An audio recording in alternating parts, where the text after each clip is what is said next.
Aber das mit den Schwänzen schneiden wir raus. Ich will nicht, dass meine Mama das hört. Okay. Das hält die schon aus. Die kennt die doch.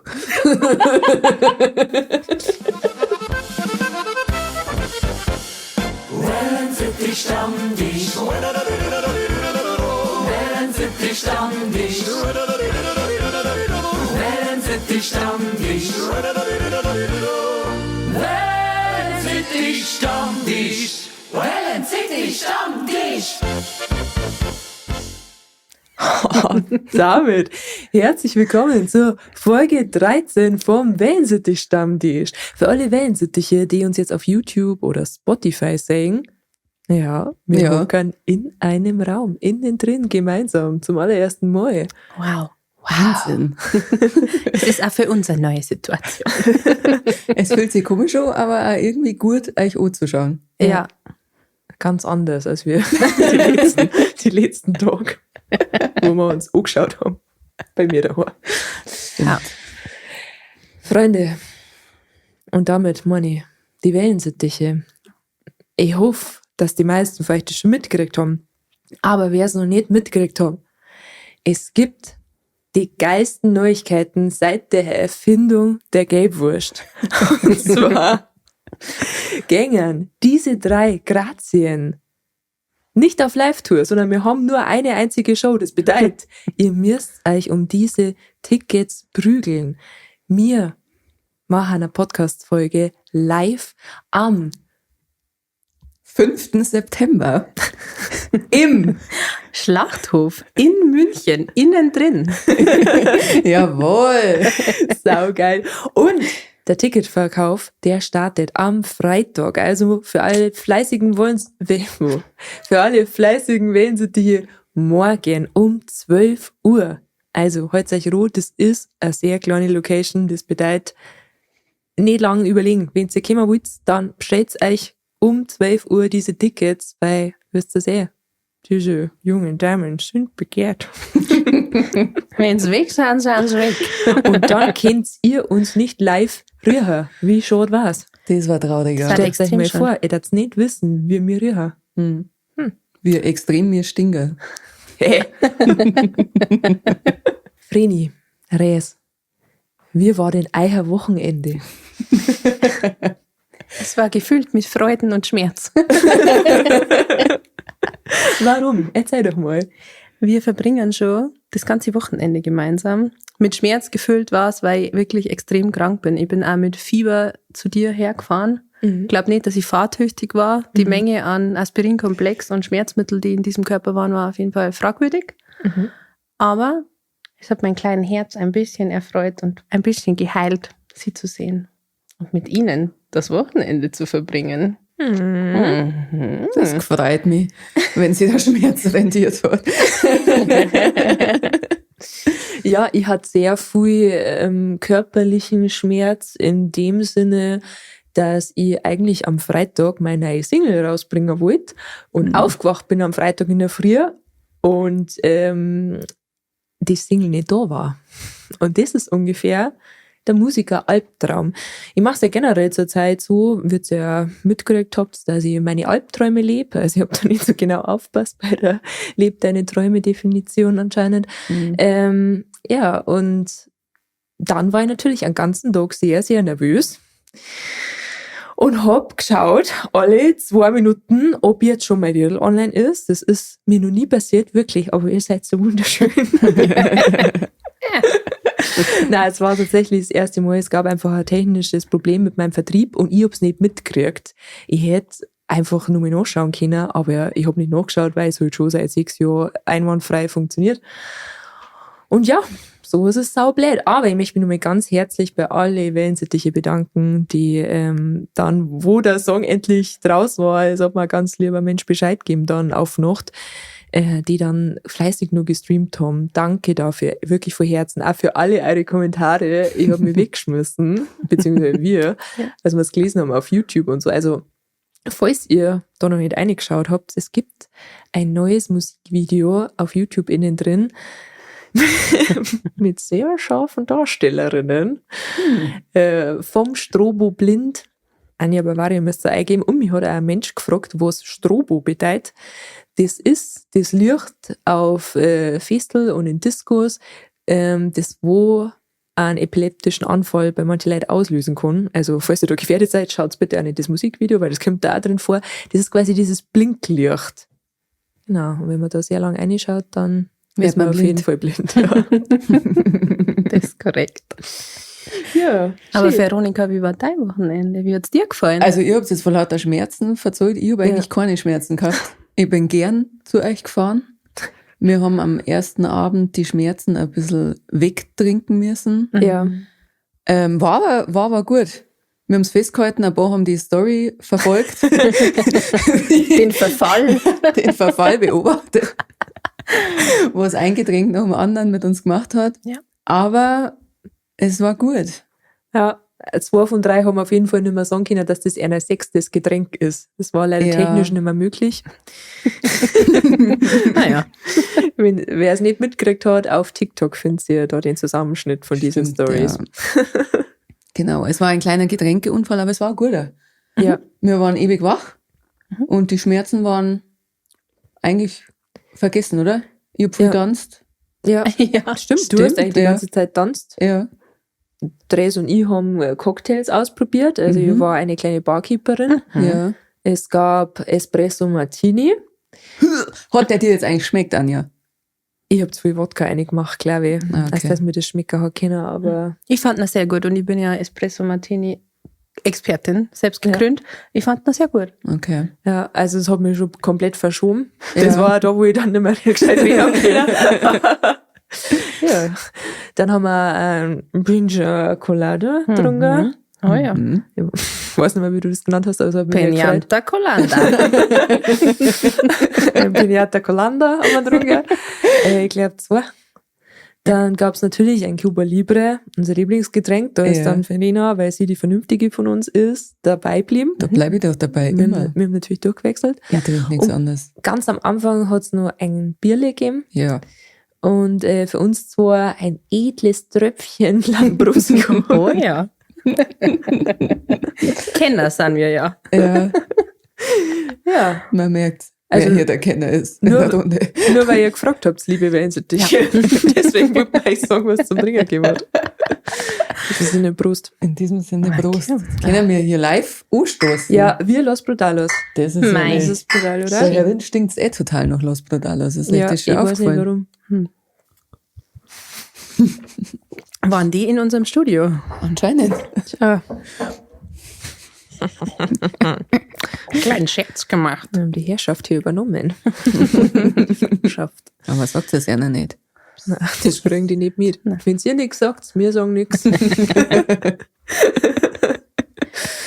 Ach ja, schön. Und wie ging unser Wochenende weiter, Rees? Waren wir im Swingerclub? Das fragen sie die Wellensittiche. Ja. Haben wir deinen Traum erfüllt? Nein. Warum Nein. nicht? Und ich frage mich auch, also hasst ihr mich? Warum? Was muss man denn hier machen, damit man mal ins Swingerclub ausgeführt wird? Was soll ich noch da? Ich schlepp mich hierher, meine müden, alten, kranken Knochen, Ja. weil mir Fasching im Swingerclub versprochen worden ist. Was kriege ich? Ja, wir müssen jetzt einmal zur Rese der Verteidigung sagen, dass wir schon eine falsche Fährte gelegt haben letzten Sommer. Vreni und ich, ohne dass wir es gewusst haben, weil sowohl Verena als ich haben eine Ananas-Deko in unserer Wohnung. Und Rese hat gesagt, jetzt kommt's mal, warum du das erkannt hast, Ja.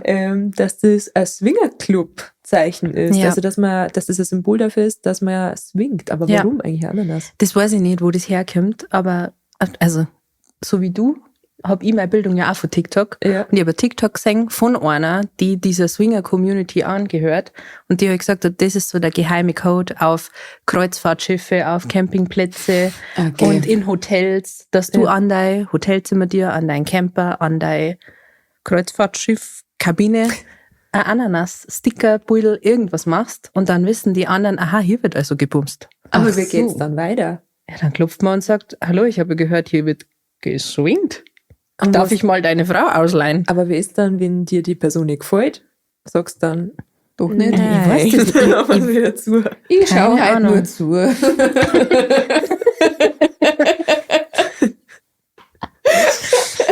Ich weiß nicht, keine Ahnung. Aber du willst ja doch nicht zuschauen dann. Nein, das kommt drauf an. Wahrscheinlich nicht. Ich weiß nicht.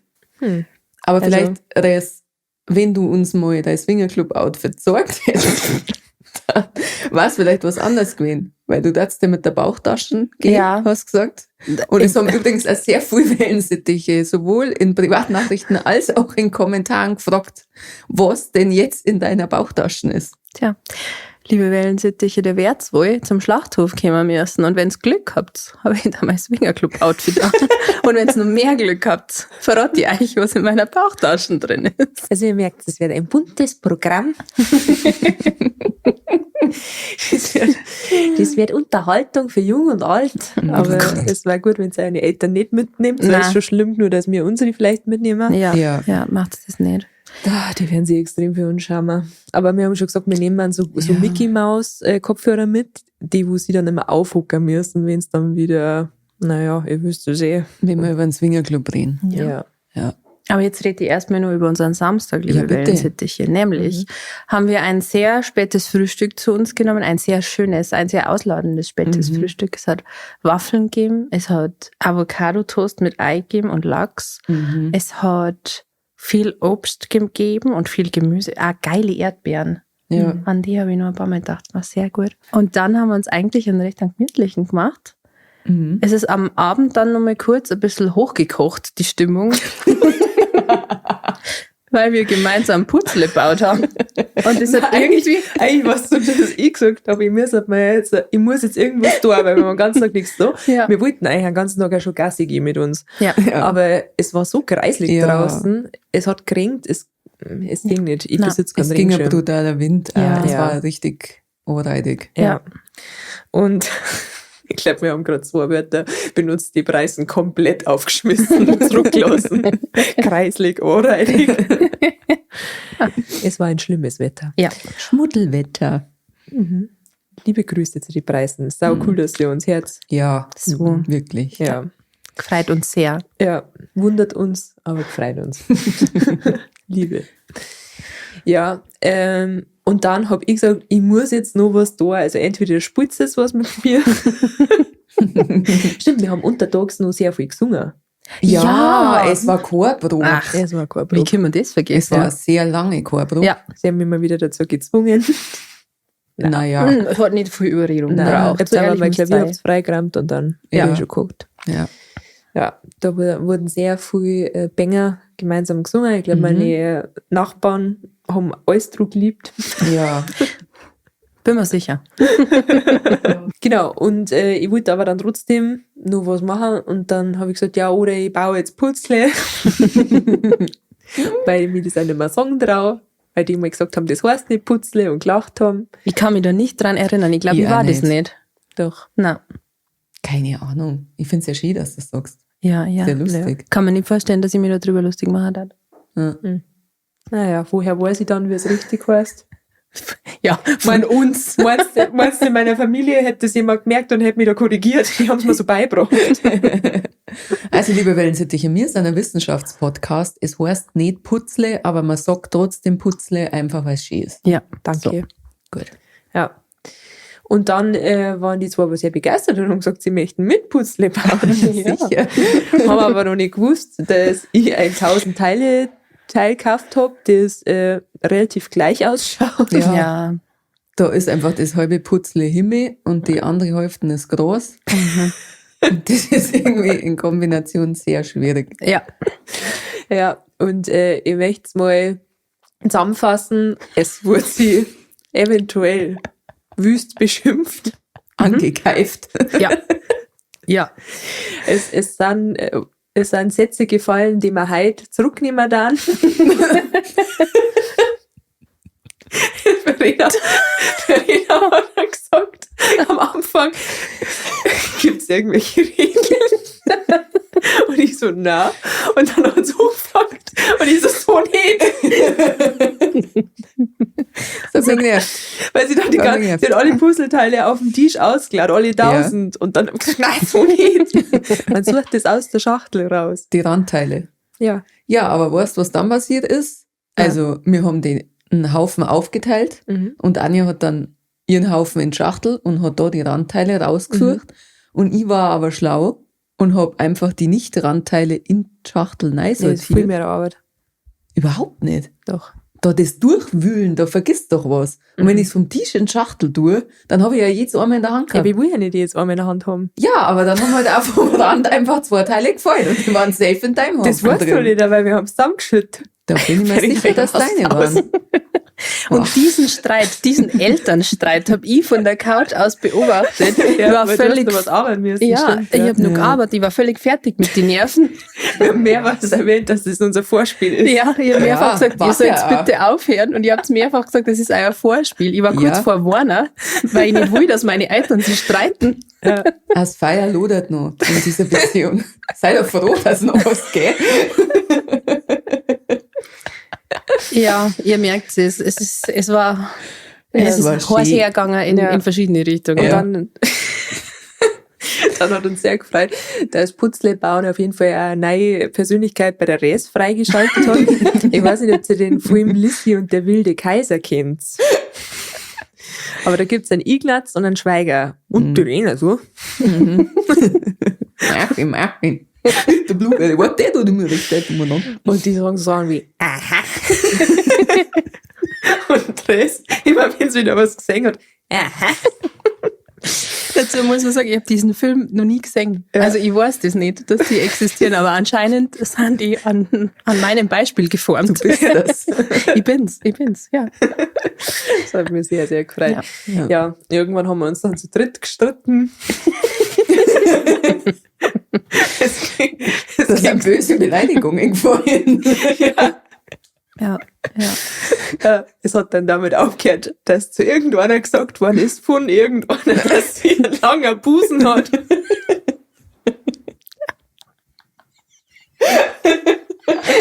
Worauf in dem ein langer Busen gesagt hat, dass das nicht einmal gelungen ist, wenn man sie ohne BH, man darf sie einen weiten Ausschnitt nach vorn beugt über ein Putzle. Da kann schon mal sein, dass der Busen sehr lang wird. Ja, also ich glaube, ich sprich für uns alle, dass wir heute alle Beleidigungen wieder zurücknehmen. Das war eine Tatsache. Passt schon. Nein, weiß nicht. Ich nehme nichts zurück, weil ich habe keine Beleidigungen ausgesprochen. Du hast nur gedealt. Du warst der Dealer. Ja, ich glaube, eher, weil ich die Puzzleteile verkauft. Immer wenn man es braucht hat, Reis hast du noch ein Gras. Warte, ich suche ein Gras. So war ich zu euch. Ja. Und was habe ich gekriegt? Du hast- Beleidigungen. Kann ich sie für dieses Teil begeistern? Ja, das haben wir angeboten. Ja. Na doch. Also das Putzle ist noch nicht fertig, Ja. aber wir sind in den letzten Zügen. Ja. Genau. Ja. Das war der gestrige Tag. Danke, dass du jetzt halt offengelegt hast, wer sich da gestreikt hat. Warum? Ja, weil sie gesagt hat, dass sie nichts Besseres gesagt hat. Also, Ich hab's auch noch also nicht jetzt wissen wir, gehalten. wer gestritten hat. Ja, aber man weiß jetzt nicht, welcher Busen Mir weiß lang jetzt ist. nicht.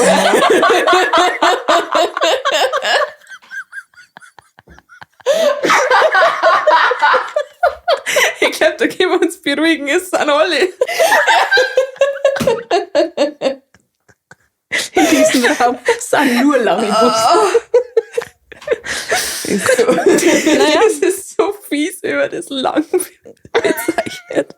Ich wollte nur sagen, was wir heute gemacht haben. Ja. Heute waren wir beim Schlittschuhfahren. Genau. Das war auch schön. Das war sehr schön. Da hat ein kleiner Bub dann Dres und Vreni ausgelacht, weil... Der hat mit uns gelacht. ja, Ja. Da bestehe ich drauf. weil Vreni Dres auf diesem Tierchen rumgeschoben hat Ja. und davor auch andersrum. Ja, es war schön. Doch, Also diese Tiere, wo man Schlittschuhlaufen lernen kann. Ja. keine Kennt das richtigen jeder. Tiere. Was ich mit euch besprechen wollte, aber dann war ich ja nicht da in der Folge, war das Prinzip der Bierampel. Weil ich hab da an meinem Videodreh drüber nachgedacht, weil da war ja ihr dabei, dann war noch eine andere Freundin von mir, die Vero, dabei und es waren zwei dabei, die ich nur einmal gesehen hab und nur vom Internet gekannt hab. Und da habe ich nicht gewusst, so, passt das nicht, aber irgendwie war mein Bierampel bei denen sofort auf grün. Ja. Und ich habe euch das ja schon öfter erzählt, aber auch für die Wellensittiche zur Erklärung. Irgendwie ist es in meinem Hirn so, dass wenn ich Leute sieg, dann entscheide ich relativ schnell, ob ich mit denen gerne ein Bier trinken möchte oder nicht. Mhm. Es ist manchmal gar nicht so rational. Es ist einfach denen eine Ausstrahlung, wo ich so das Gefühl habe, dass die Bierampel bei denen auf grün oder auf rot steht. Und ich glaube, dass viel das nachempfinden geht. Ja. Ja. Ja, voll. Und deshalb wollte ich euch mal fragen, bei was steht denn bei euch sofort Bierampel auf grün? Res? Also, mir ist bei denen zwei, die bei deinem Videodreh dabei waren, sofort so gegangen. Die waren so offen und sofort so lustig und am Start und haben gleich, also die haben gar keine Hemmungen und auch keine, weiß ich nicht. Ich bin, wenn ich neue Leute kennenlerne, schon erst immer ein bisschen schüchtern und zurückhaltend und so waren die gar nicht. Ja. Und da habe ich mir gedacht, du bist cool. Mit dir haben wir halt auf jeden Fall, oder mit euch haben wir halt auf jeden Fall einen guten Abend. Ja. Also solche Leute, die einfach sofort offen und lustig sind, da bin ich auch. Und wo auch auf ganz natürliche Weise irgendwie überhaupt keine Distanz da ist. Also wenn man gleich so ist, wie man ist, wenn man auch gleich so seine Witze schießt und so, das finde ich ist einmal so ein Indiz, wenn man merkt, dass der Humor halt matcht und dass man eben sofort weiß, irgendwie von der Ausstrahlung her und so, da kann ich meine Witze auch raushauen. Das versteht die Person und die ist dann auch nicht beleidigt oder so, sondern oder die setzt reagiert einen dann drauf. gleich. Ja, genau. Also wenn man sich gegenseitig also hoch pushen kann und das einfach sofort passiert. Ja, das habe ich ja schon mal gesagt, dass ich das liebe, wenn man auf Schmarrn mit Schmarrn reagiert und nicht sagt, das war gerade nur Spaß. Ja. Also, ich hätte schon checkt, ich hätte jetzt auch was rausgehauen. ja. Das liebe ich, wenn man so ewig lang einfach nur Scheiße labern kann mit einer Person. Das ist einfach immer sympathisch. Ja. Oder so. Manchmal kann ich aber gar nicht sagen, manchmal ist auch rein schon vom Äußeren her, dass mein Bierampel zum Beispiel auf Rot steht. Ich weiß gar nicht, ob es beim Äußeren auch, also manchmal auch sofort auf Grün steht. Ich glaube, das hat was mit Ausstrahlung zu Ja. tun, Ja. oder? Ja. Oder auch mit so, keine Ahnung, was für Aura Ja, das kann diese sein. Person umgibt. Was da einfach für Vibes sind. Jetzt haben wir alle Fremdwörter rausgehauen. Ja. Vibes, wie der Opa immer gesagt hat, die gibt mir gute Vibes. Ja, und was halt auch echt wichtig ist, also was für mich halt auch ein Teil vom Humor ist, den ich gerne mag, ist so Selbstironie. Die Ja. man kriegt. Die Person kann über sich selber lachen, Ja. die macht einen Witz über sich selber. So, keine Ahnung. Das ist einfach was mit solchen Menschen, wo ich Zeit verbringe, mit solchen Leuten, wo ich fortgehe. Und auch, was mir einmal sehr positiv auffällt, ist, wenn Leute nicht lästern. Also Ja. wenn die sehr positiv über andere Leute sprechen, zum Beispiel, das finde ich sau sympathisch. Wenn jemand kommt und gleich ständig schimpft und Ja, und ja. und der und der und der und der. Und wenn eine Person auch irgendwie zu viel über andere Leute schimpft, dann denke ich mal irgendwann dann auch, dass die Person vielleicht das Problem ist. So. Wenn alle anderen scheiße sind, dann bist vielleicht du das Problem. Ja. Aber Ja. keine Ahnung. Ja. Ja. Ja. Gibt's sonst noch was, wo Bierampel bei euch auf grün steht? Hast du noch was, Vreni? Bei positive Leute halt einfach. Also wie du jetzt gerade gesagt hast, es gibt ja also Menschen, mit denen redst du und die verzeihen da nach 3 Minuten schon, wie schlimm das ist. Oder die Leute heutzutage, die schauen ja alle mi. Ja. Da schlafe ich beim Zuhören schon ein und da ist dann einfach so, gar keine Lust jetzt auf so Ja. negative Scheiße einfach. Ja, ich glaube, mich kann man auch optisch, ist mir jetzt gerade was eingefallen, mich kann man kriegen mit irgendeinem Band-Shirt oder so, das ich feiere. Oh, ja. Ja. Also wenn jetzt, keine Ahnung, jemand, weiß ich nicht, ich mag das eigentlich nicht sagen, weil ich will nicht, dass mich jemand manipuliert, okay? Aber wenn jetzt jemand ein Shirt von Leute hat, die ich sehr gern anhöre, oder Comedian oder so, die ich gern mag, dann da ich mir denke, okay, ich glaube, wir haben eine Grundlage, wir werden uns verstehen. Ja. Dialektmatch bei mir. Ja, Wenn ich her, wie die reden. ja. Nur bayerisch oder egal welcher Dialekt? Konkretes Beispiel habe ich jetzt nur für Bayerisch eigentlich. Ich finde es immer schön, wenn man zum Beispiel irgendwo im Urlaub ist oder weit weg von daheim und dann hörst du wen reden, der Bayerisch redet. Dann bist du doch gleich. Echt, das mag Na, ich gar dann möchte nicht. ich der Weg Abstand. Ja. Das kommt drauf an, wo ich bin. Ja, okay. Okay. Wenn ich jetzt im hinterletzten Eck von irgendeiner Landschaft in der USA bin, wo ich seit 150 Kilometer keinen mehr getroffen habe und dann steht einer in der Brauerei und redet Borisch, dann bin ich doch gleich. Echt? Oder? Das ist was anderes, wie wenn ich am Gardasee bin und her, dass jemand Deutsch redet. Da denke ich mir, schnell weg. Ich bin in Italien echt schon ein paar Mal auf Englisch angeredet worden von Leuten, die Deutsch reden. Echt? Ja, echt so. Ah. Aha. Aber mir ist am Gardasee auch mit meiner Cousine mal passiert, die hat halt angeheiratete andere Wurzeln.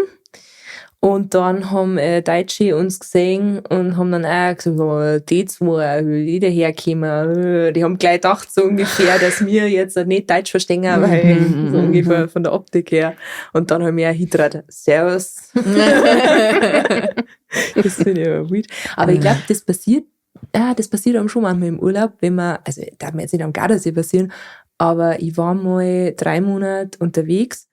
Und da bist du es dann schon gewohnt, dass du die ganze Zeit über Leute reden kannst und die halt nicht verstehen. Ja. Und dann muss man echt aufpassen, weil Deutsche sind ja überall. Ja, Und früher oder später triffst du ja jemanden. Jetzt sagst du selber leider. Mir geht das immer so, wenn ich dann Deutsche her, dann denke ich mir, mein Gott, es müssten die überall sein. Ich bin selber Deutsche. Ja, im Urlaub hasst man das total. Ja, Farina und Jen Ja. nicht. Ja, ich denke gerade drüber nach. Ich glaube, Ja, es dein kommt einfach Urlaubsbeispiel drauf an. war vielleicht einfach schlecht gewählt, wenn du jetzt auf irgendeiner Party bist oder so und das sind lauter Preisen und dann redet einer Borisch. Ja, genau. Dann kriegt der einen kleinen Sympathievorschuss, Ist so. weil es der eigene Dialekt Das ist. habe ich Das auch, geht wenn nicht ich- so. Ich telefoniere nicht gern und wenn ich irgendwelche Leute anrufen muss und dann merke, die Person an der anderen Leitung hat einen leicht eingefärbten bayerischen Akzent, dann rede ich halt auch so, weil dann versteht man sich gleich besser. finde Ja. ich. Ja. Das bringt schon viel Sympathie. Und jetzt haben wir es ja schon ein bisschen angerissen, aber was sind so für euch die klassischen Bierampe auf Rotpunkte? Jetzt mal frei von der Leber weg, Farina. Humor, Positivität. Ampe auf Rot, Bruder. Hä? Ja, das ist wie gestern. Wo ich, oder vorgestern, wo ich gefragt habe, welche Sätze sind ähnlich wie mögen deine Ärmel beim Händewaschen nie runterrutschen, also was Positives, mögen deine Ampeln immer auf grün stehen. Und Farina so, Mögt der Blitz beim Scheißen. Na super. Ich wünsche dir die Grätze und Arsch und so kurze Arme, dass du dich nicht mehr dort kratzen kannst. ja, Okay. ja irgendwie, Ja, ich sollte vielleicht mal besser zuhören. ja, du vertraust Entschuldigung. irgendwie Sachen, Also, wann ist die Bierampe auf Rot? wenn jemand sehr positiv ist. Nein. Humor hat. Da klangt's mal. Könnt ihr es euch jetzt denken, weil was die Ampe auf Rot ist? Wenn einer sehr negativ ist. So Jammermenschen, so Schimpfmenschen. Ja, wenn man halt einfach zu Widerwurzen ist. Respe, was steht denn dein Bierampe auf Rot? Mir fällt gerade nichts ein. Was ist bei dir, Anja?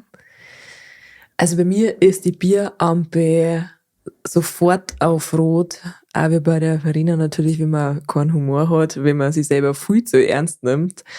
Und was mir leider häufig passiert, und da ist meine Bierampe auch schon so oft auf Rot sofort gegangen, ist, wenn man zu mir kommt, wenn man zu mir hergeht und dann auf einmal ein Bewerbungsgespräch angefangen, obwohl ich gar nichts gesagt habe.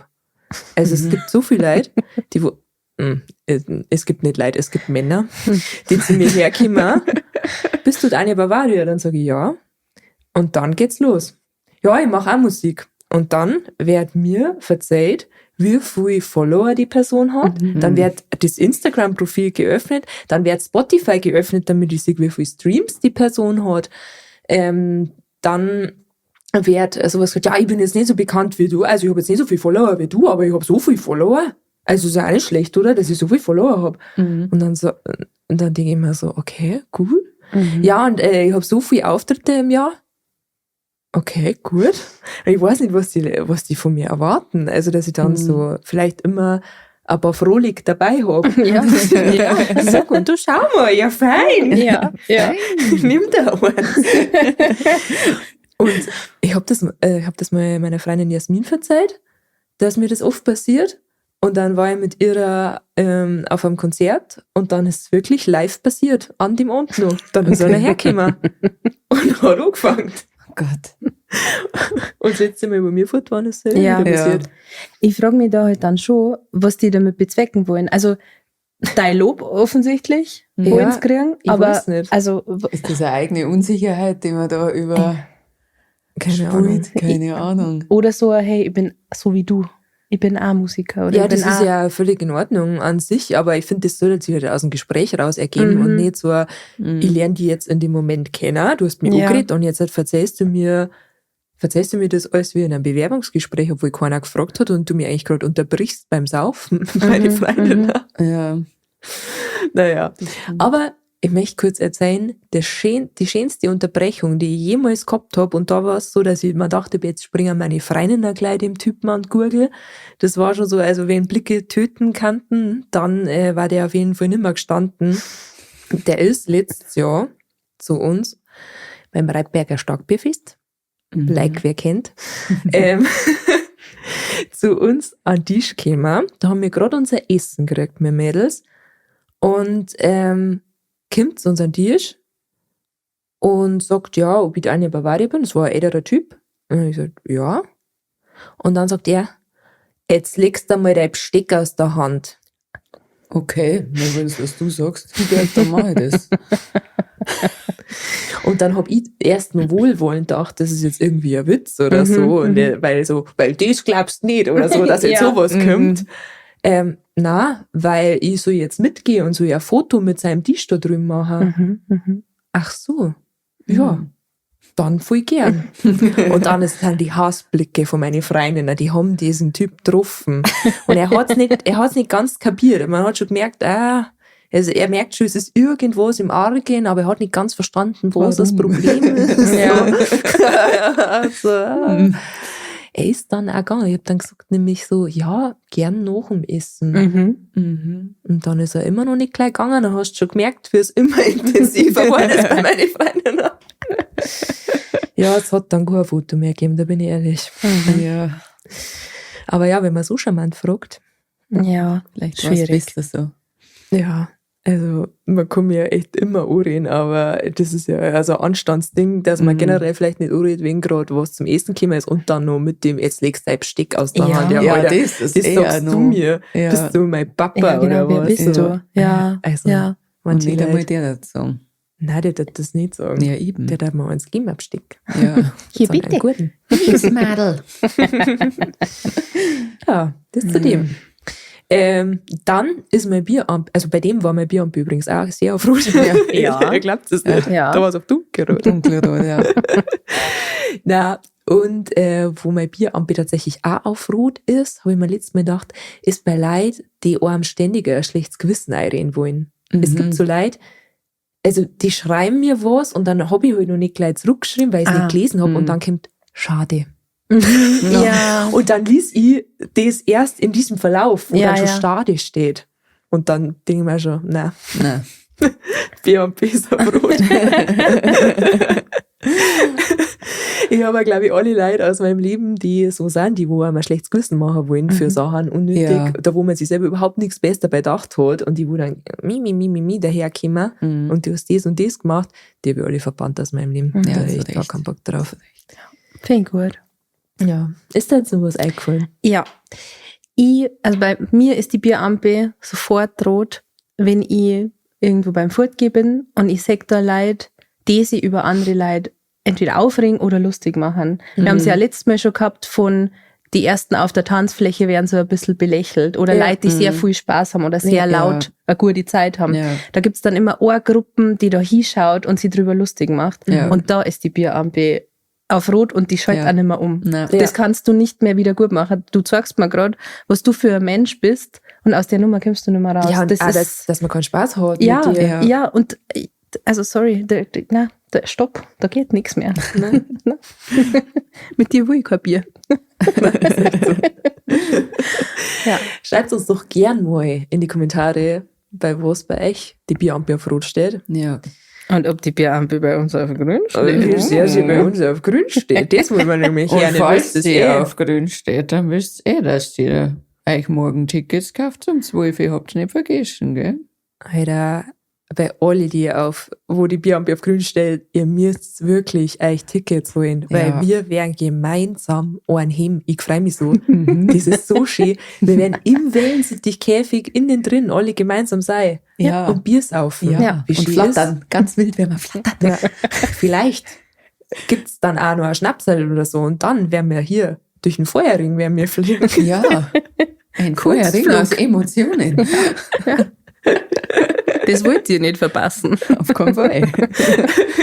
Und wir wollen auch nichts hören, so, oh, na, was? Ihr hättet schon Live-Auftritt gehabt, der ist jetzt schon ausverkauft. Wir haben es euch gesagt. Wir haben es Ja, euch gesagt. wir haben es euch gesagt. Und es ist auch nicht so, für alle unsere Freundinnen, die das jetzt hören, es ist leider nicht sowas, wo man dann kurz vorher nur sagen kann, Mike, gibt's jetzt dann einen Platz?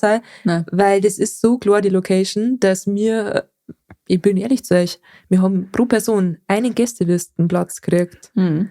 Und den werden wir natürlich an einen Erzeuger geben und uns die zweite Karten sogar selbst kaufen für den anderen Erzeuger. Richtig. Richtig. Damit dann ungefähr 95% von dieser Show die Mickey Maus Aufhören. aufhören müssen. Da läuft dann immer so, oder normale Kopfhörer, wo dann immer so Warteschleifenmusik. Ja, genau. Warteschleifenmusik läuft. Dun, dun, dun, dun, dun, dun. Ja. Einen kurzen Moment. Ihre Tochter ist noch eine Weile peinlich. Bleiben Sie kurz in der Leitung. Es geht gleich weiter. Ja. Wenn wir über die 3 schlimmsten und über die 3 besten Schwänze reden. Prost. Prost. Ich glaube, unsere Eltern wurden nicht mehr gekommen. Wahrscheinlich. Ja, aber wir haben uns auch, wo wir tatsächlich den Live-Auftritt fest in der Tasche gehabt haben, haben wir uns auch ein bisschen so gefühlt, kennst du das, wenn man so eine Zirkusshow oder so einstudiert als Kind und dann zu seinen Verwandten sagt, dass sie jetzt kommen müssen, dass sie sich Tickets kaufen müssen, weil wir haben was einstudiert. Das fühlt sich ja exakt so an. Ja. Nur, dass wir nichts einstudieren werden, weil es wird natürlich eine natürliche Podcast-Folge. Es Ja. gibt ein paar Specials. Vielleicht gibt es einen Dreikampf wegen dem AMÖ. Vielleicht. Lasst euch überraschen. Ob hier Schlamm gecatcht wird, ob hier gebissen wird. Ob hier an die Hotzung wird. Oder ob vielleicht mein Gästelistenplatz an allem Öhi geht und sie der Kampf erübrigt hat, weil er mir schon gehört. Naja. Ihr werdet es Du sehen. merkst, dass unsere Distanz halt nicht so brutal Ich wollte ist, gerade oder? sagen, Ich kann für solche umgelangen. Witze ist es nicht geeignet, wenn wir im gleichen Raum hocken. Da, also, ich steht mal bis da, steht's mal. Dann kommen wir jetzt zu die 3 besten versus die 3 schlimmsten Schwänze. Die 3 Besten, die 3 Schlimmsten. Oh nein. Leck mich fett in die Fressen geschissen. Just kidding, wird Oma sagt. Zwar da die heute für euch gern passend zum Bieramt-Thema wissen. Bei welchen 3 Leid, mit denen ihr noch kein Bier getrunken habt, steht euer Bieramt auf grün? Und bei welchen steht's auf dunkelrot? Vreni, was ist denn bei dir? Mein Bierampe steht auf grün bei der Rest ihre Twitch-Leute, die Preisen, die uns zuhören, Ja, meine auch. die ständig kommentieren, die witzige Sticker aus irgendwelche Videos schneiden, die einfach offensichtlich richtig coole, liebe Leute sind. Ja. Und ich finde richtig schön, dass ihr da seid und mit euch da die unbekannterweise auf jeden Fall ein halbes auf. Ja. Bin ich dabei. Also falls ihr euch jetzt wundert, wenn ihr bei meiner Bierambi-Listen bei Grün nicht dabei seid, wir haben ausgemacht, dass wir nur Leute nehmen, mit denen wir noch nie ein Bier getrunken haben. Und ich habe mit euch ja zum Teil Genau. schon Bierchen getrunken. Ja. Deswegen seid ihr nicht auf meiner Liste. Aber So. ihr seid ganz tief in meinem Herzen drin. Und ich bin sehr Innen drin. innen drin, Entschuldigung.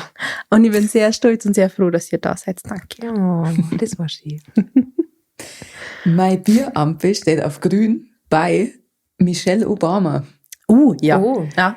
Ich finde, das ist eine richtig coole, beeindruckende Frau. Und mit der da ich mich auf jeden Fall auf eine halbe hinhocken, weil ich glaube, dass die unfassbar lustig ist, dass die unfassbar intelligent ist und dass die richtig viel zum Song hat. Ja. Also der Da die einfach nur zuhören. Ja. Ich möchte aber dann gern Dres dabei haben, die wo mir dann die ganze live übersetzt, das Ja. ja. Dolmetscherin. Ein Räderdolmetscher darf man einkaufen dafür, ja. Dann haben wir der am Räder dann was ins Ohr flüstert und damit er das dann auf Englisch sagt, so wird er im Urlaub die ganze Zeit laufen. Hey du. Sag du, dass wir da reserviert haben. So. Reservier du da. Bestell du übers Telefon eine Pizza. So wird's laufen. Na gut. Und bei wem mein Bierampe auch richtig, richtig grün ist Caroline Kebekus. Oh. Ich liebe die Frau. Ich finde die auch unfassbar witzig. Ist einfach eine richtig coole Sau. Und ich glaube, mit der kann man auch richtig geil feiern. Also da war ich am Start. Ja. Mein Bierampe steht auf dunkelrot bei eure Ex-Freund, Ja, Gott sei Dank. die ich nicht kenne und die ich auch nicht kennenlernen will. Seid mir nicht Bestburm, aber passt. Das weise Wahl. Ja, Da war ja schon lauter gute Lieder über die. ja, Da kommen die voll gut weg. ja. Kannst du so nicht sagen. Ja. Ja, vor allem sympathisch, können wir es weg. Naja. Spaß ist alles fiktiv. Ja. Ich hätte nie über einen Typen ernsthaft einen Song schreiben, das König Korb. Fies. Ja, nein. Die Wahrheit. Du hast gerade viele Illusionen zerstört. Das Naja. glaube ich auch, ja. Na, das habe ich öfter gesagt. Ah, okay. So, ja, Nur, ich dass du das mal wieder gehört habt. Nicht, dass jemand angesprochen fühlt und überall rumfällt, die schreibt Lieder über mich, das ist krass. Die verdienen jetzt ihr Geld damit, dass die Songs über mich schreibt. Na. Naja. Also mein Bierampe steht nur auf Rot bei Christian Wolf. Kennt ihr den? Ja. Das ist ein Fitness-Influencer, der auch sehr viel so Proteinzeigel verkauft. Der ist sehr aktiv, macht sehr viele Videos und jedes Mal, wenn ich den reden höre, dann ist mein Bierampe auf dunkelrot, weil das vibet gar nicht. Ich glaube, dass der spaßbefreit ist. Und ein brutaler Geschäftelhuber. Also ich glaube, er darf mir den ganzen Abend die Welt erklären und ich möchte es nicht wissen.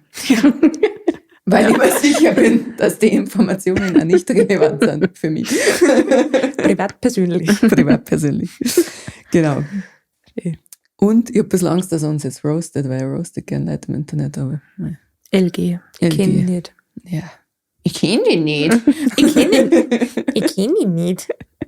Und bei wem mein Bierampe so dermaßen dunkelrot ist, Ja. Thomas Gottschalk. Ja. Ja. Ich hab Wieso? den mal...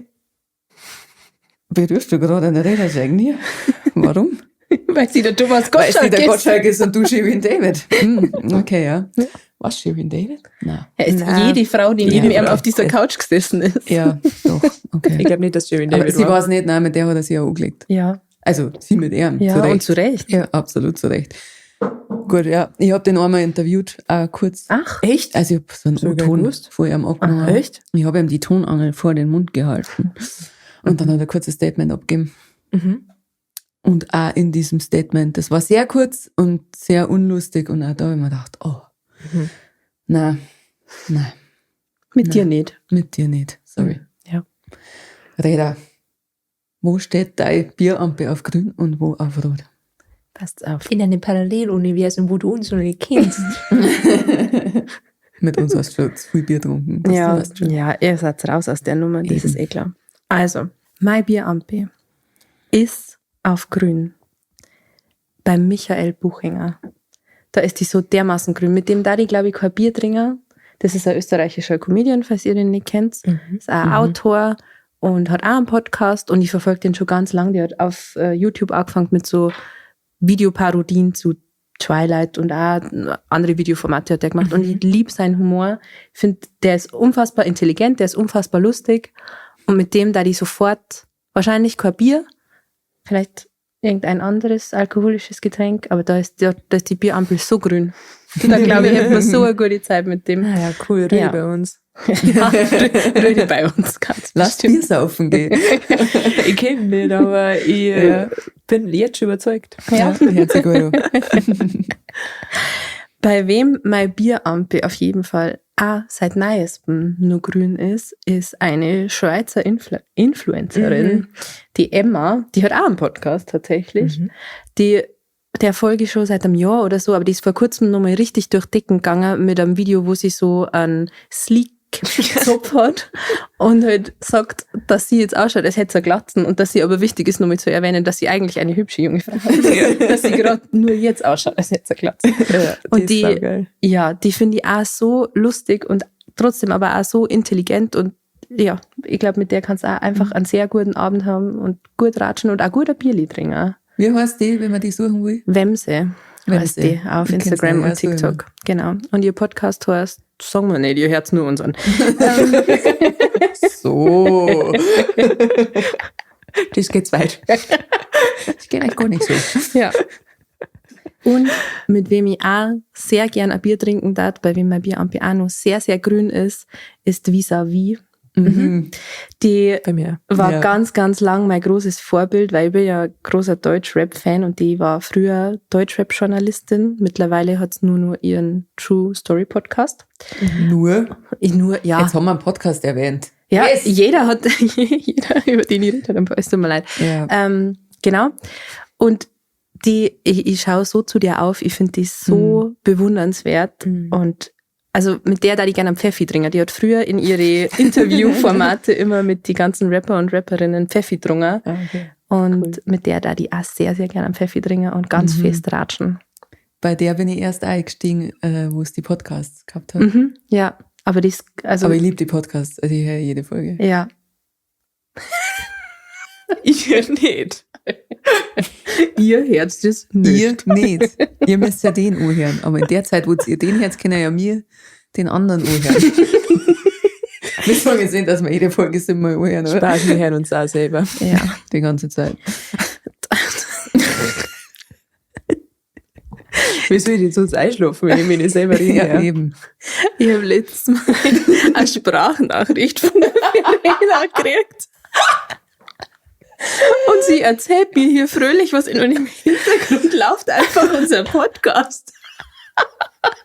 Man muss dazu sagen, es war der Tag, an dem die Folge rausgekommen ist. Ja. Und natürlich läuft dann die Folge. Qualitätskontrolle, ja.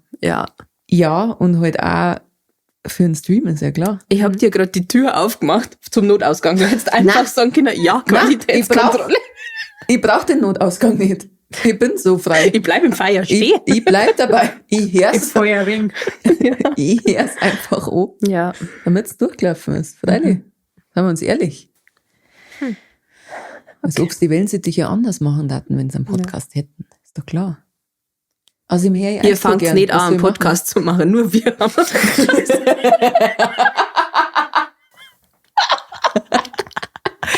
Beruhigt euch. Genau, okay. Ganz ruhig. Ja, wir machen das für euch. Füße stillhalten jetzt hier. Ich hätte für mein Bierampelgrün noch ein Honorable Menschen, wie man in Spanien sagt. Bitte. Eine Honorable Menschen. Gesundheit. Okay. Was ist das? Wenn es was nicht auf die Listen geschafft hat, aber trotzdem noch erwähnt wird. Ah, danke. Ah, Ja. okay. Und zwar bin ich da jetzt draufgekommen, weil du Michelle Obama gesagt hast, ich darf sau gern mit der Angela Merkel ein Bier trinken. Ich glaube, die hat auch richtig gute Geschichten zum Erzählen. Ja. Und ist auch so eine intelligente Frau. Ich glaube, mit der kannst du einfach auch über so viele verschiedene Sachen reden. Und die hat, glaube ich, den Spicy Tea. Über verschiedenstes. Der darf mich brutal interessieren. Das stimmt, ja. Das war stimmt, bestimmt ja. voll interessant. Ja, genau. Das wollte ich noch erwähnt haben. Mama Merkel, wenn du Bier magst, ich gebe auch eins aus. Ja. Kommst vorbei. Da kommt's dann bestimmt. Na klar. Da kriegen Los Brutalos und ich auch immer sehr viele Einladungen. Da kriegt's auch ein Bier. Okay. Ach so. Dann mache ich am Samstagabend nichts mit meinen Freunden, sondern fahre 300 Kilometer auf eine Party zu lauter Leuten, die ich nicht kenne, weil ich da Bier kriege. Naja. Aber Was du kriegst überredet? Bier. Ja. Ja, das stimmt. Es ist schon ein Argument, also. Ich habe einmal eine Nachricht gekriegt, weil da ist gefragt worden, ob ich auf einem Geburtstag vorbeikomme, war halt auch 300 Kilometer von mir entfernt, an einem Samstag. Und ich hatte an dem Samstag halt keinen Auftritt. Aber meistens habe ich ja auch keinen Auftritt, weil ich irgendwas anderes in meiner Familie oder so habe. Und dann spare ich mir ja auch den Tag im Kalender und dann kann man mich da nicht buchen an dem Tag. Und dann hat die Person sehr, sehr erzürnt reagiert, als es geheißen hat, ich kann nicht kommen auf den Geburtstag, weil da steht kein Auftritt drin. Ach so. Ja gut. Also hast du ja frei, also hast du Zeit. Ja, gut. Dann buch mich. Nein, Vielleicht komme ich dann. nein, aber das ist, man kann mich nicht auf Geburtstagen buchen, beruhigt sein. Nein, aber das ist irgendwie ein wilder Gedankengang, weil ihr müsst euch das mal bei einer normalen Arbeit vorstellen, liebe Wellensittiche, so, keine Ahnung, ihr seid jetzt Fliesenleger und dann möchte jemand, dass ihr 300 Kilometer weit weg zum Fliesenlegen an einem Samstagabend kommt und nichts mit einer Familie oder mit einem Freund macht. Also, ich weiß nicht, wie viel Lust ihr darauf hättet für ein Bier. Hab mal so gedacht. Das zu dem. Sehr gut. Wo steht denn der Bierampel auf Rot? Jetzt passt auf. Achtung. Achtung, Losung. Wir passen auf. Gut. Als allererst steht mein Bierampel auf Rot bei meinem ehemaligen Musiklehrer. Ich habe mehrere gehabt, deswegen ist es nicht so schlimm, wenn ich jetzt sage, dass der ein immenses Alkoholproblem gehabt hat und ich auf gar keinen Fall jemals wieder in dem seiner Nähe sein möchte und schon gar nicht mit einem alkoholischen Getränk. Es war sehr oft sehr unangenehm, wenn der mit einer brutalsten Schnapsfahne hinter dir, neben dir gestanden ist und dir erklärt hat, wie du jetzt irgendwelche Griffe an deinem Musikinstrument zu greifen hast und wenn er die dann noch nach Hause fahren wollte. Okay. Es war, also, ja. Okay. Ja, genau. Und deswegen ist bei dem mein Bierampel rot. Aber er war auf jeden Fall wahrscheinlich offen für ein Bier. Ich glaube, sein Bierampel ist generell immer grün. Also, da gibt das hin. Und da ist einfach Durchgangsverkehr. Grüne Welle. Ja. Ja, eine grüne Welle. Mein Bierampel ist rot bei der Heidi Klum. Und ich kann euch nicht genau sagen, was mich dazu verleitet, aber das ist auf jeden Fall eine Person, wo ich mir denke, ich glaube, mit dir ist es nicht lustig. Wenn wir jetzt an der Bar sitzen daten und jede von uns hätte ein alkoholisches Getränk vor sich, ich glaube, es war irgendwie nicht lustig mit dir. Da kann ich keine Argumente nennen, wieso, aber nur vom Vibe. Ja, Nein, ist da mein Ampel rot. gehen wir nicht. Nein, genau. Unbekannterweise, danke, nein. Also, ich weiß, sie hätte wahnsinnig Lust drauf. Sag's dir oder Ja. ab. Ja, Schreib ihr einmal. Ja, sag ab. sorry. Und wo mein Bierampel dunkelrot ist, ist die Person, die mir zuletzt beim Bewerbungsgespräch abgesagt hat. Mit der, wo ich nie wieder. Kannst du die Rahmenbedingungen nochmal sagen, warum das eine Frechheit war? Wo soll ich anfangen? Also, ich habe mich bei der Person beworben in der Annahme, dass die Personal braucht. Und nachdem ich beim ersten Kennenlerntermin versetzt worden bin mit der Aussage, gerade war ich noch da gewesen, gerade bin ich gefahren, ich aber schon mehrere Minuten vor der Tür gestanden bin und Und definitiv... es wäre ausgemacht war, die Uhrzeit. Und Ja, genau. Und ich bin auch schon mehrere Minuten vor der Tür gestanden und habe gesehen, dass hier gerade niemand weggefahren ist, sondern dass hier leer ist und das Licht aus und die Tür zu. Hat es beim zweiten Kennenlerngespräch dann ganz nett gewirkt, hat alles passt, so.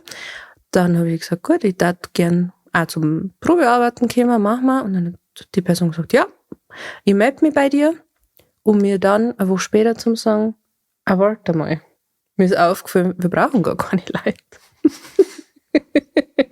Das ist so ein respektloser Zeitraub einfach. Ja. Also nur, dass du zweimal antanzt bist, Ja. das macht mich so sauer. Und dann zu sagen, du, wir brauchen eigentlich gar keinen. Der Plan Ach ist voll. so. Ja, naja, so. gut. Na, danke fürs Bescheid geben auf jeden Ja. Fall.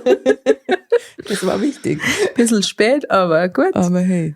Naja, da mit ist mein dir- Bierampel auf jeden Fall auch rot bei Ja, der Person, wo genau. ich gar nicht, ich weiß nicht mehr, wie es ausschaut Unbekannterweise, ja. oder wie es Aber- heißt, aber Mit dir wollen wir kein Bier trinken, aber danke trotzdem. danke für die Einladung. Genau. Wie schaut's bei dir aus, Anja? Wen hast du auf deiner Liste? Ich möchte nur kurz erwähnen, dass wir, bevor wir das gesagt haben, was unsere Kandidaten sind, wir haben ausgemacht, dass wir eigentlich keine Politiker drauf deren. Ja. Bei die Roten, weil sonst dann uns natürlich auch Ja, ein paar einfallen.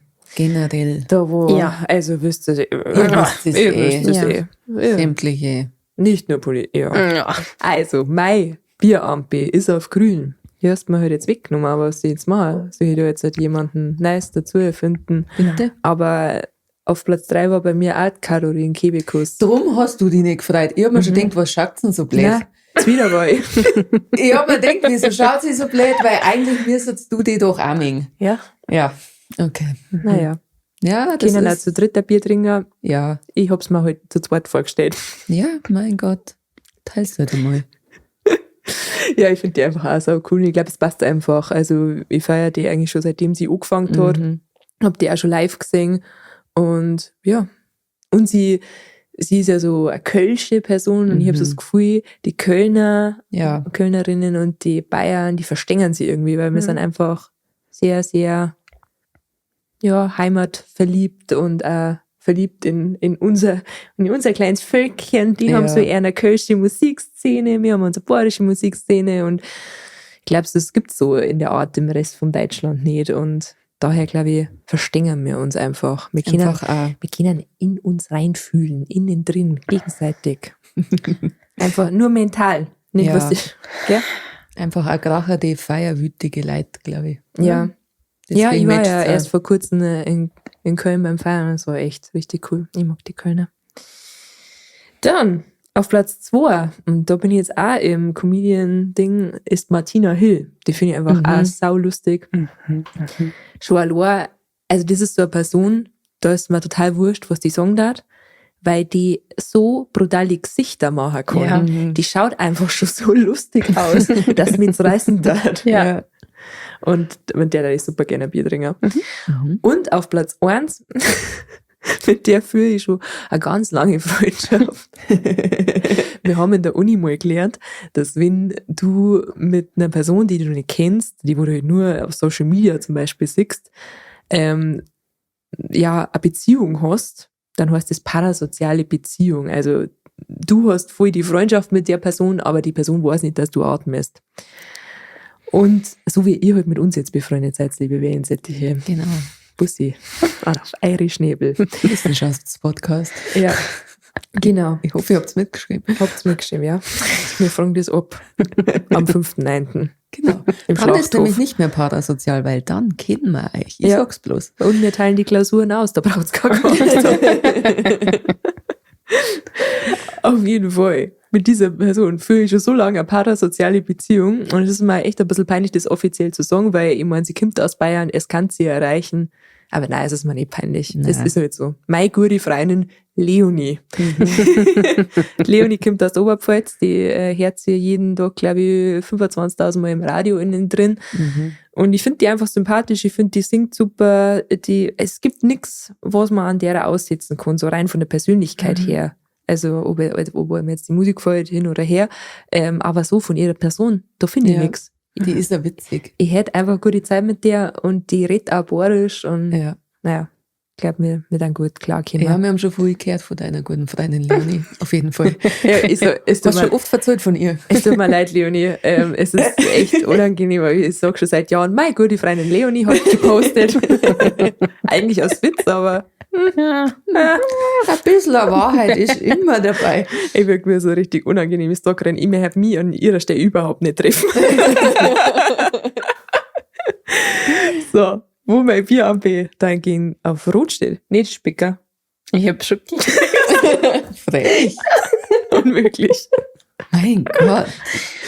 Ist auf Platz 3, ich habe mich entscheiden können zwischen meinem Physiklehrer und meinem Biolehrer. Ich habe mich dann doch für meinen Biolehrer entschieden, weil der einfach so, also der war nicht unrecht so, aber der war einfach so dermaßen langweilig, der hat so monoton geredet und ich habe sehr viel Songtexte während meinem Bio-Unterricht geschrieben. Ich habe das in meinem Little Idioten, das ich letztes Jahr rausgebracht habe, auch verarbeitet mit einer Songzeile.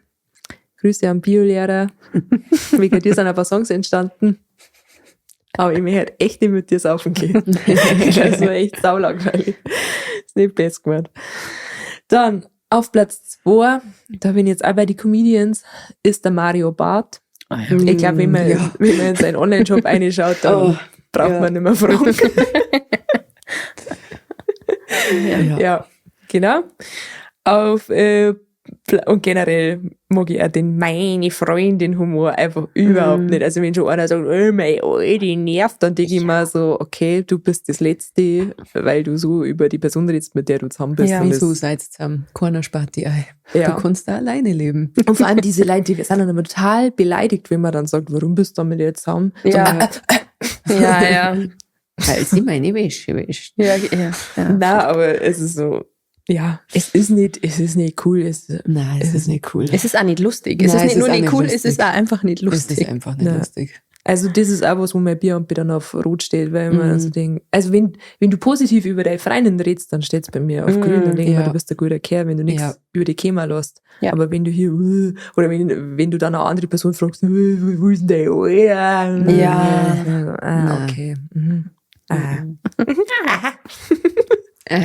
Das wird sie nur öfter hören. Wie soll das? Werde nicht weggehen. Und auf Platz 1, wo mein Bier am Büro steht, ist der Raf Kamora. Das ist mein Lieblingsrapper. Ja. Aber ich mag die Musik so gern und schon seit seit 10 Jahren her ich den, der ist jedes Jahr bei mir auf Spotify Rap Nummer 1. Und ich hätte Angst, dass da dasselbe passiert, wie ich glaube jetzt nicht, dass der Raf Kamora mir am Busen klagt, aber Ja. ihr wisst, worauf ich hinaus will. Ja. Ich möchte nicht so einen Lieblingskünstler-Moment haben, wo ich dann noch dermaßen enttäuscht bin, Ja. dass ich die Musik nicht mehr hören kann. Also vielleicht ist er eine super nette Person, aber ich will es nicht rausfinden. Ja. Verstehe. Also, Raff, es tut mir leid. Ich muss absagen. Außerdem war das also, ich bin bei Bavaria Goes Ritchie auftreten. Das ist ein Festival, ein cooles in Kroatien. Und da kommen halt auch echt bekannte Leute. Und der Raff, der tritt da auch regelmäßig auf. Und ich war da vor 2 Jahren. Wir haben ja schon 2006, ich war 2024 war ich da. Und ich war so froh, dass der nicht in dem Line-Up dann war. Also wirklich, weil ich hab's mir einfach nur vorgestellt, wie der Backstage war. Und der hat einer gekommen, wo ich gerade bin. Und dann da die einfach weglaufen. Einfach, ich war gelaufen. Keine Sekunde hätte ich da in dem Raum bleiben können. Schon nur vor Aufregung. Ja. Ja. Nein, das war nicht gegangen. Das ist mir nämlich auch schon mal in meinem richtigen Leben passiert und das finde ich so süß. Da war ich bei einer Freundin und dann war der kleine Nachbarsbub da und der war ein Fan von mir und dann ist er weggelaufen. Und da haben wir gedacht, na, wenn ich einen Raff sieg, ich werde weglaufen. Ich fühl's so. Verstehe ich. Aber dann wird einfach nicht umgekommen. Oh. Ja, Ja. genau. So, Liebe Dann. Wellensittiche. Dann. seid gespannt, gell? Jetzt seid richtig gespannt. Aufgeregt seid ihr doch. Bin's halt ich. Lass mich sein. Bitte. Wer hat's geschafft? Denn jetzt kommt der. Wellensittich der Woche. Piep. Piep, piep. Ach, leg mich doch an meiner Kloake. Möchtest du es wissen, oder? Bitte, verrat uns doch, Janina. Verraten wir's. Na Sagen klar. wir's. Sagen wir's ja. Sagen wir so frei. Okay, es ist eine Person, die schon lange auf der Liste steht. Seit Anfang an steht die auf der Liste. Oh. Und diese Woche Ah. hat sie nochmal ein paar rausgehauen. Sie hat den Aufruf von der letzten Folge gehört und hat sich gedacht, vielleicht wenn ich noch ein bisschen, bloß ein bisschen. Und sie hat's gemacht. Sie Na. hat's geschafft. Na. Ich sag euch, wer es ist. Ja. Nina, es bist du. Du bist unser Wellensittich der Woche. Ey! Jawohl. Nina! Nehmt euch ein Beispiel an der Nina. Sie kommentiert immer sehr fleißig. Ja. Und sie schreibt da echt witzige Sachen. Und sie wollte auch wissen, was in deiner Bauchtasche ist, Räder. Nina, kauf dir Tickets für den Schlachthof und du wirst das erfahren. Vielleicht. Vielleicht. Ich darf es nicht riskieren. Ich darf es nicht verpassen wollen. Ich sag's mal Hey, so. du machst gerade Anti-Werbung. Ich habe gesagt, ich darf es nicht verpassen wollen. Ja, okay. Du hast echt Probleme. Ja, irgendwie, also. Bei der Verena ist den ganzen Gegenteiltag. Ladies. Nina, mir schreibt dir im Laufe des Tages eine DM, schau in deine Insta-DMs und dann gib uns gerne deine Adresse und wir schicken dir als Wellensittich der Woche Briefe zu. So gern. So gern. Danke. Danke für deinen Support. Danke dir. Und an alle anderen Wellensittiche, wir sehen euch, wir hören euch, wir lesen euch, wir beobachten euch. Sehr genau. Mit unseren Augen. Im Internet, innen drin. Korrekt. Also 40 anständig auf. Ja. Schickt's Bargeld und nächste Woche seid ihr gern. Bitte schickt's Komplimente. Das fordert unser Ego. Ja. Voll.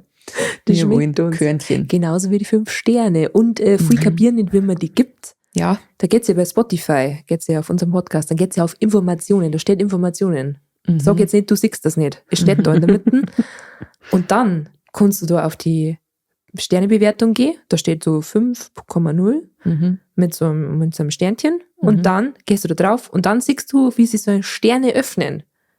Und dann kannst du da auch 5 Sterne geben und dann machst du uns richtig glücklich, weil das schmeckt uns so gut. Vielen, vielen, vielen Dank. Das gleiche geht auch auf Apple Podcasts. Da könnt ihr bei der Folge ganz nach unten scrollen. Da sind die Sterne zu sehen. Aha. Wenn ihr das jetzt, wenn ihr jetzt unseren Podcast auf YouTube konsumiert, dann lasst einfach bei jedem Video ein Gefällt mir und einen Kommentar da. Ja, Genau. Da gibt's 5 nämlich keine Kommentare Sterne. gern. 5, schick 5 Kommentare.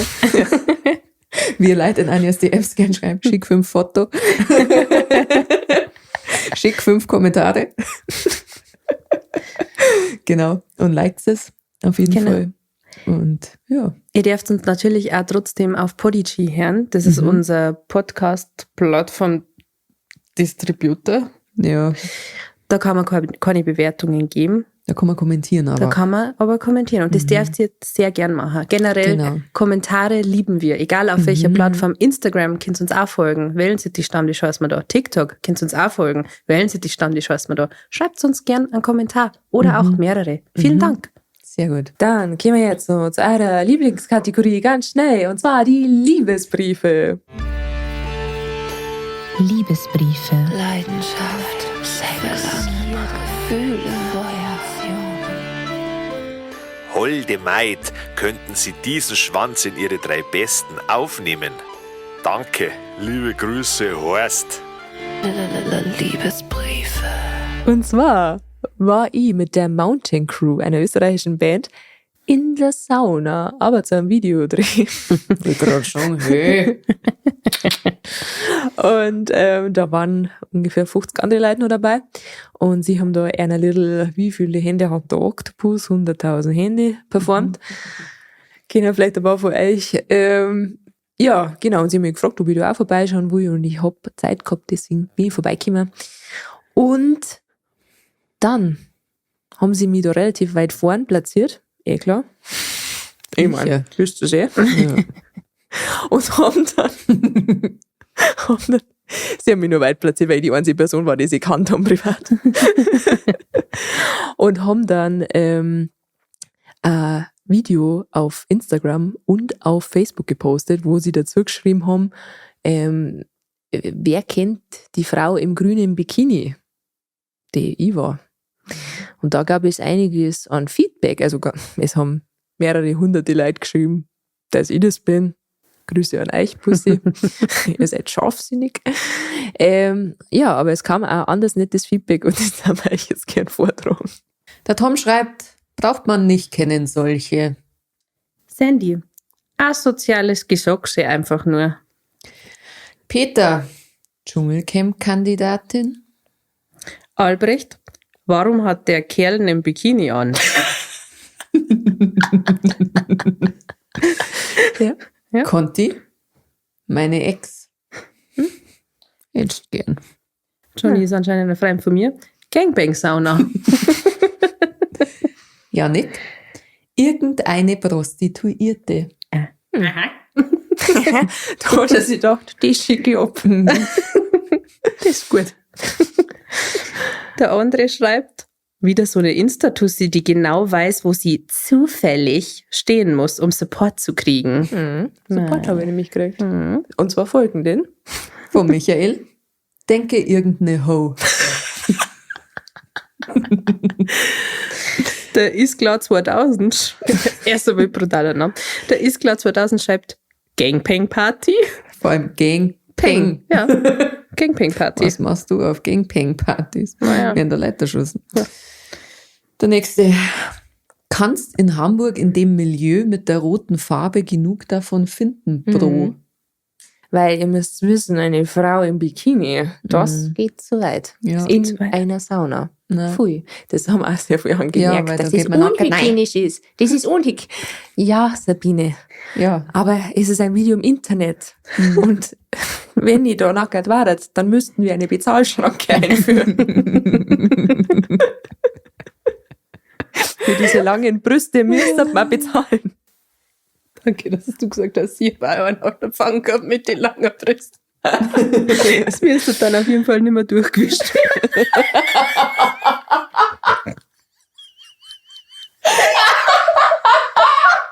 Da gibt's mir einfach so kleine Vorlappen.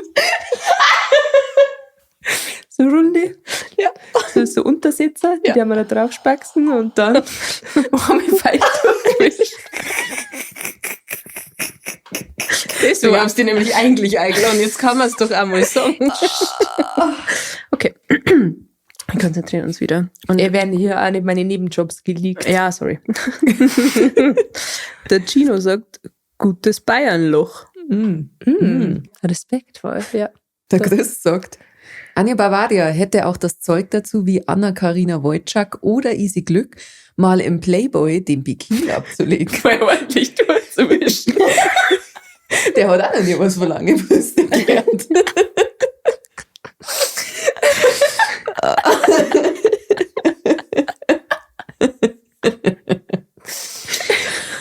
Ja, der Zapp schreibt, fragst für einen Freund? Ein Mann soll sie sein. .. Ich finde es lustig, wie Männer waren immer damit fertig machen wollen, dass man ein Mo ist. So, sie merken es selber, dass Männer das Problem sind. Dass es peinlich ist, wenn man Mo ist. Ja. Ist echt so. Oder dass es peinlich ist, wenn man mit Männern schläft. Ja, Ja. auch das. Frauen werden nicht dafür geschämt, wenn sie mit Frauen schlafen, aber Nein. wenn sie mit anderen Typen schlafen, Dann schon. denkt mal drüber nach. Mhm. Dann Mal liegt's so vielleicht gedacht. an die Typen. Vielleicht. Auch Männer werden fertig gemacht, wenn sie mit Männern schlafen. Eben. Ja. Tja. Vielleicht ist das Problem. Wir sind was groß auf der Spur. Wir sind kurz davor. Zum Abschluss schreibt der Joker, ist das nicht die, was vor 2 Wochen beim Gangbang dabei war? Was haben die mit dem Gangbang? Ich weiß nicht, wo du die drum treibst. Wenn du wieder mal keine Zeit für uns hast. Naja. Naja, Ja. und kein Auftritt. Du bist nicht gebucht an diesem Abend. Wo bist du? Bist du im Swingerclub einmal durch? Ja, schon lange mal wieder durchgewischt. Ja, eventuell hat der Räder in seiner Bauchtasche zum Beispiel auch diese kleinen Topflappen für meine Brüste, weil die müssen durchgewechselt werden. Okay. Die saugen sie schnell voll. Ich glaube, es ist Zeit. Oder?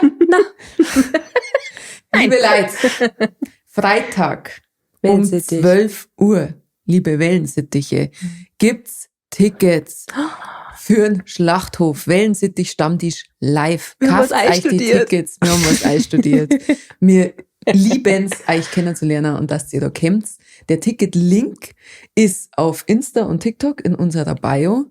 Und auch wenn ihr unsere Insta-Story verfolgt und so, kennt ihr, wir verlinken das alles. Ihr Ja. könnt da draufklicken. Ansonsten, wenn alle Stricke reißen, ging's auf die Website vom Schlachthof. Unter Veranstaltungen, Tickets findet ihr es genauso. Freitag 12 Uhr, wir zahlen auf euch.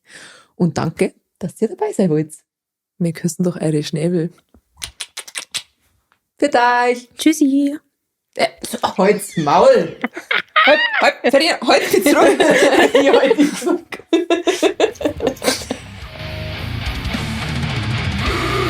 Stammtisch. Am jeden Donnerstag.